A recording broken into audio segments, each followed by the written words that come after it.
Morning, it's Paul here, Bearded Badger Publishing and Books in beautiful Belper in Derbyshire, in the heart of England. Welcome to the Friday feature. If you're not familiar with the Friday feature, I can only imagine you've spent all your time watching reruns of Crossroads, the Birmingham-based motel-based soap opera from the 80s, in preparation for Jonathan Franzen's new book of the same title. It's nothing to do with it. You've wasted your time.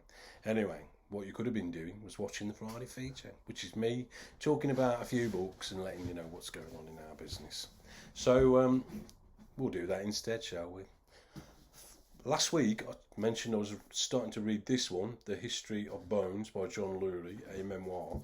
I haven't quite finished it actually. I've been a bit under the weather this week, so my reading hasn't been as effective. I just haven't been reading as much, and so sorry about that. But I'm almost finished with it, and it's a great book.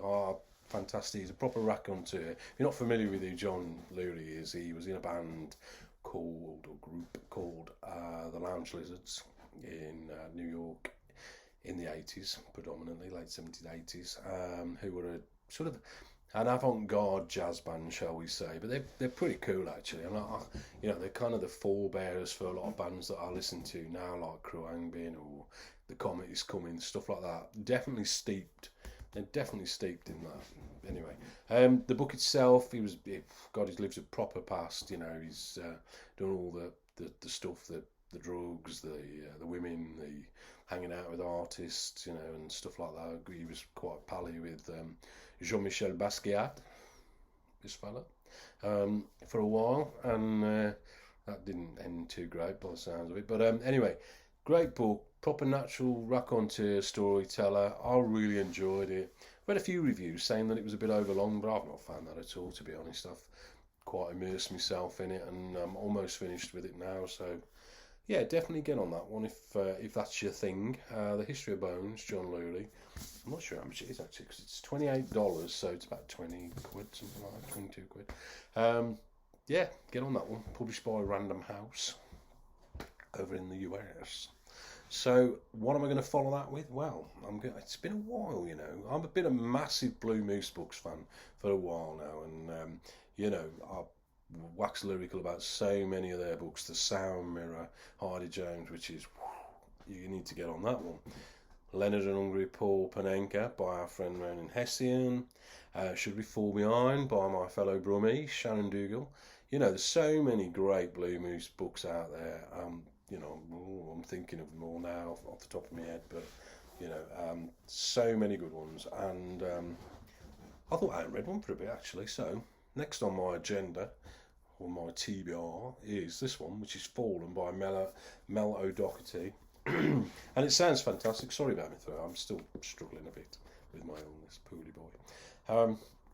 When Michael Connolly was a child in the 70s, his mother Elaine told him about all the things that happened to her in that place, all that the nuns had done. So he's an Irish writer, I think. I'm pretty sure. And again, it's steeped in that sort of the family and the church, and so I'm really looking forward to that. Joseph O'Connor says it's a hugely powerful novel, full of heart, empathy, and quiet passion. Well, that's a Blue Moose book if ever I've heard one. So I'm going to get on that next. I'll let you know next week how I get on with it, so you'll have a more comprehensive. Well, if you've heard me, I just waffle. But it's $9.99 that one. So if you want to join me and read it, feel free. Got copies in here, honest. Got copies of a lot of Blue Moose books actually. Yep. Get on them. And while we're on the Blue Moose trip, as they say, let's have a look at this one. Three Graves, Sean Gregory, came out last week, and that was a bit posh. It's last where I come from, not last. I'm a bit gutted actually. I didn't make more of an effort to go to the launch of this, because it's up in Manchester at the Anthony Burgess Institute or whatever. Because one, I like Anthony Burgess' writing, and been a fan for a long time, as a lot of people of my generation are, Clockwork Orange, etc. But it would have been nice to meet the Musketeers, because I've not met them. We've conversed via social media, email, etc., but never actually met in the flesh. Although we will soon, because we're doing a book fair up at the Northern Book Fair in November, up in Manchester Central Library, so I will at some point. But I wish I'd have gone. Waffling. 3 graves, so we've reserved 3 graves for you, Mr. Burgess. 1 for your body, 1 for your books, and 1 for your ego.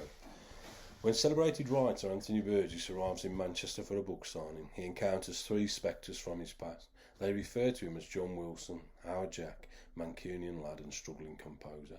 But is John Anthony Burgess Wilson in search of the real past, or out to rewrite his history? And what are those left behind, and those bound to him for better or worse? Sounds great. Great front cover.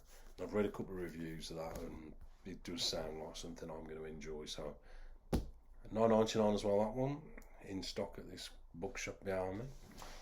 So yeah, a couple of Blue Mooses there. I'll let you know how we get on with them. Well, certainly the Fallen I'm going to read next. So what else can I talk about? Well, I read another book recently, and this is again, it wouldn't be my ordinary read, I guess, but it's this little one here, which is by Lauren Elkin, and it's called Number 9192, Notes on a Parisian Commute. And that's exactly what it is. It's notes. It's like little vignettes that she wrote on a phone as she was commuting on the number 9192 bus whilst living in Paris. And it's a really nice little book, actually. It's very sort of nice observational stuff, and I quite like that. I lived in Norway for a while and used to commute on the bus, and one of the things I used to enjoy most about it was just looking around at other people and what's going on around me, and that's kind of what's going on in this book. So I really enjoyed that. $8.99 from Les Fugitives, which is a publisher of contemporary French writing in translation. Now this isn't translated, actually, a bit strange because she's American, I think. Pretty sure I remember it being American, but yeah. So Franco-American writer. So yeah, that's I like the format. I like this little nice. I'm a sucker for these sort of things, to be dead honest with you. So yeah, $8.99 that one. Really interesting. You feel part of the commute for the length of the book. So that which I guess is the objective. So yeah, that's about it. Well, we're on 7.5 minutes. We'll have another couple of minutes waffling. What else is going on? Well, we've got the new, as I say, the new Jonathan Franzen book. Who, he does divide people. He doesn't always come across as the greatest human being at times. From certain interviews I've read, but go on. It's separate the writer from the book, I guess, don't you? And I do like his writing, I'm going to be dead honest with you. I thought The Corrections was great. I enjoyed Freedom. Purity, a little less so if I'm dead honest, but still decent. So yeah, it'd be interesting to see what Crossroads is like. And as I say, it's nothing to do with the motel in Birmingham. Nothing at all. We've also got his other books here, look. So we've got a healthy, another one there. We've got a healthy Franzen representation here at Badger HQ. So what else is going on? Not a lot really. We're open today till 5. Open tomorrow 10 till 5.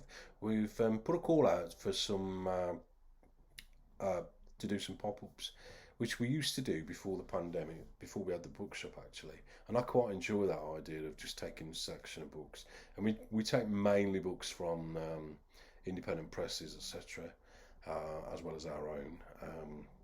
And hopefully we're going to get a few more of those lined up. We're already talking with Quad in Derby, so that'd be a good one. I used to work at the Quad, which is a wonderful sort of multi-use arts centre. It's got an art gallery, 3 cinemas. It's got they run a whole load of workshops and stuff in there, and it's got a great little cafe as well.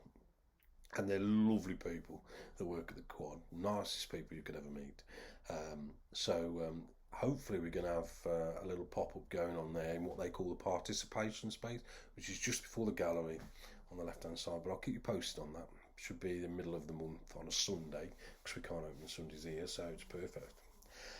So yeah, that's about it really. Hopefully next week's will be a bit better. I'm still a bit bunged up, as you can tell.